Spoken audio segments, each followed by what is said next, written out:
Well, in news that should surprise no one, President Biden ended negotiations with a group of Republicans over his infrastructure package on Tuesday after the two sides failed to strike a deal following weeks of bipartisan talks. According to the White House, President Biden spoke with Senators Joe Manchin, Kyrsten Sinema, and Bill Cassidy on Tuesday, urging them to continue their bipartisan work on infrastructure.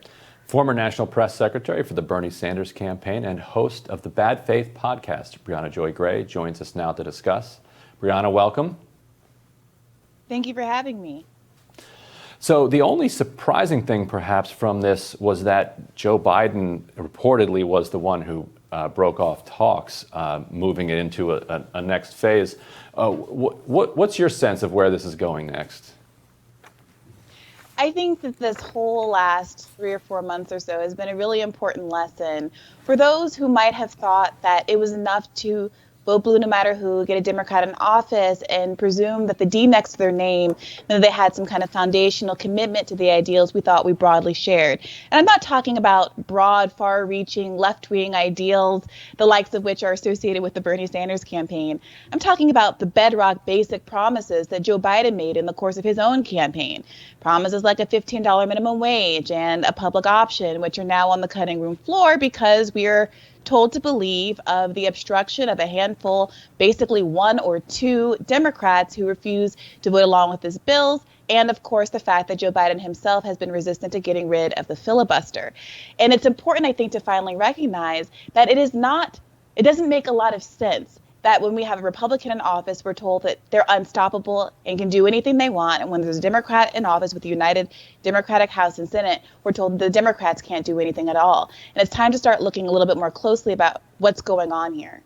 You know, I've actually been surprised as to how calculated, and maybe I shouldn't have been surprised, some of the progressives in Congress right now have been, and that's probably no surprise to either of you. You probably haven't been that shocked by it. But do you think the left, the far left in Congress, has done enough to help people like Biden and Manchin actually engage in these bipartisan talks productively? So is it just, Manchin and Sinema's fault and Biden's fault for listening too much to Republicans? Or has the left also made those conversations, overly difficult? What's your take on that? Well, I don't think that Joe Manchin has a sincere commitment to bipartisanship. I don't think that Joe Biden has a sincere commitment to bipartisanship. I think that they have both obviously supported bills that didn't get any bipartisanship support in the past. For example, the latest COVID relief bill. Notably, Joe Manchin co-sponsored one of the voting rights bills that he is now virulently opposed to on the basis of bipartisanship. And now we have the latest news that Joe Biden has been meeting with these Koch-backed groups. And it's pretty clear that his incentives are not aligned with the people that he's supposed to represent, his constituents. They are aligned with the corporate interests that have long filled his coffers. And that is a conversation that I'm really gratified to hear is slowly creeping onto the mainstream news, with Jamal Bowman and Alexandria Ocasio-Cortez recently making that argument in prime time. And that is an argument that's a lot harder for corporatists of either party to squirm out of. Bipartisanship, not trying to, lead for just Democrats, wanting to lead for Republicans and Democrats too. All of this kind of pablum is a nice gloss on the reality of the situation, which is very well exposed when progressives actually call out what's happening, which is that we have two corrupt corporate parties and people like Joe Manchin, Kyrsten Sinema, and yes, Joe Biden are doing their bidding. And we actually have that Jamal Bowman clip. Let's play that here. Joe Manchin and many others are no longer beholden to their constituents. They're beholden to the Koch brothers. They're beholden to the Chamber of Commerce, and they're beholden to the wealthy elite overall, who have control of our democracy. This is why we can't pass a $15 minimum wage. This is why we can't pass common sense gun control laws. This is why we can't pass common sense immigration reform. So, Briahna, if you were advising either Senator Schumer or Joe Biden, what would you tell him to do about what Bowman just said about Manchin's obstruction?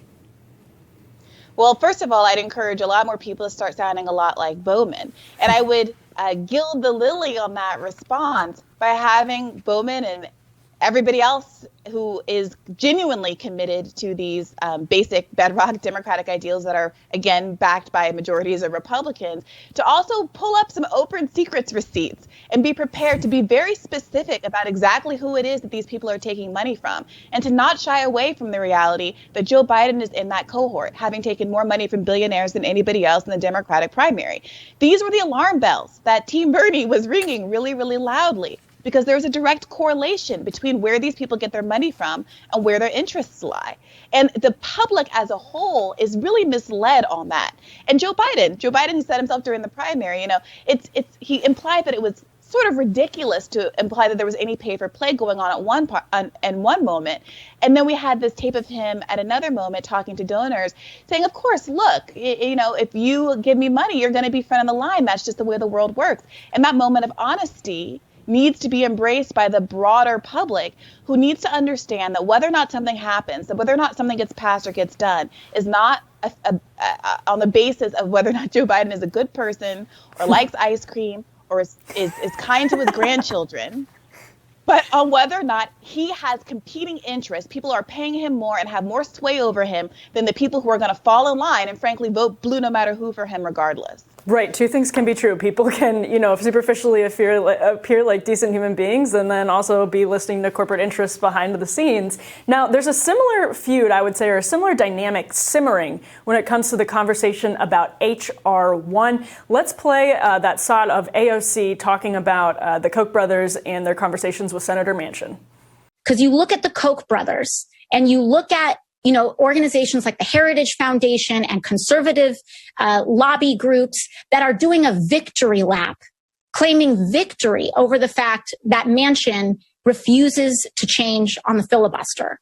And I think that these two things are very closely intertwined. My God, the horror. So on the one hand, what she's talking about is not the Koch brothers themselves. It's actually their sort of network of nonprofit groups that they prop up and who do have a huge voice here in Washington and a disproportionately corporatist voice here in Washington. The Heritage Foundation, also backed by corporate interests, but I think does speak for the conservative movement broadly on a lot of different issues.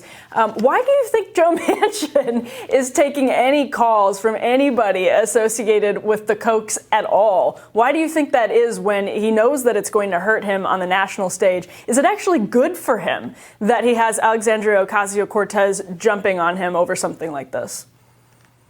Well, there's this argument that you'll hear a lot that because Joe Manchin is needing to win races in West Virginia, and West Virginia is a conservative state, a state that has been red in recent history, although I would point out that not too long ago, Bill Clinton did win the state, that he has to frame himself differently than your average Democrat, and that it might actually behoove him to be seen as adversarial to someone like AOC. I think that really elides the extent to which his actual constituents are overwhelmingly aligned with the agenda that is being pushed most vociferously at this point by the AOCs of the world. His constituents are some of the poorest in America. And you see that you can exploit that tension when moments like the PRO Act emerged, right? Where Joe Manchin, even though it was clear that the PRO Act, because the filibuster is unlikely actually to come to a vote, he felt compelled to at least performatively back it because of the interest of labor in his own state. Joe Manchin can get away with a lot, but you can't in the biggest, most famously coal mining state in the country, get away with angering a constituency group quite like that, right? So the question becomes, why aren't Democrats, why don't progressives broadly, and frankly, why aren't more Republicans trying to get the kind of power that comes from the people? Ryan, as you've written so persuasively about, they've got money, we've got people, and the only way to go up against politicians who are so willing to open their coffers to anyone and everyone, regardless of their political identification, is to really actually deliver on what the people in their districts want, and to highlight that really important contrast between what the people want and what their representatives are willing to fight for. Yes, and before you joined us, we just talked with a Republican state senator in New York who was talking about how in both chambers in the New York legislature, there are a majority of Democrats who have sponsored single-payer legislation, but it's probably not going to come to the floor, and Democrats have told him privately, that's because they support it in order to avoid a primary, but they don't actually want to see it happen. And the more you expose the gap between what they're telling their voters publicly, which is what people want to hear, right. These are popular issues, and what they're actually doing, then the more pressure there is on them to actually do it. Right. And pointing again, I think, to the money that they're actually taking from interests that are antithetical to their constituents is a really important piece of that. Talking about the fact that someone like Joe Biden has a former healthcare lobbyist, Steve Ricchetti, as his senior advisor. I mean, if we lived in any kind of sane world, if we were in the middle of a global pandemic in which 15 million people had just lost their health care because we have this archaic employer-based healthcare system where if you get sick and lose your job, you actually lose your healthcare coverage. If in the middle of a campaign that happened during pandemic when all that was happening, the lead Democratic candidate had as his senior advisor someone who worked for that blood-sucking industry, in any normal world, that would have been an indictment that felled an entire campaign. But because we don't get that kind of coverage in the mainstream media, there are no consequences. We saw Joy Reid nodding and saying, along with Jamal Bowman, as you pointed out that corruption piece. But rarely, if ever, do you hear her talking about that when the candidates are actually running. And I remember very vividly during the primary, after the last debate on, I believe, March 15th, her saying about Bernie Sanders as he tried to excavate some of Joe Biden's record. Who cares about someone's record? Who cares about any of that anyway? And that is how we get ourselves into a situation like we're in today. And your point about the lobbyists is so true. And it just reminds me from my side when you had this populist president who appointed the ExxonMobil CEO to the head of the State Department. And Ricchetti's brother, who is also a lobbyist and his former business partner, is now lobbying currently for healthcare interests. Briahna Joy Gray, host of the Bad Faith podcast, co-host of the Bad Faith podcast with Virgil, Texas. Thank you so much for joining us. It's my pleasure. Thank you. More Rising right after this.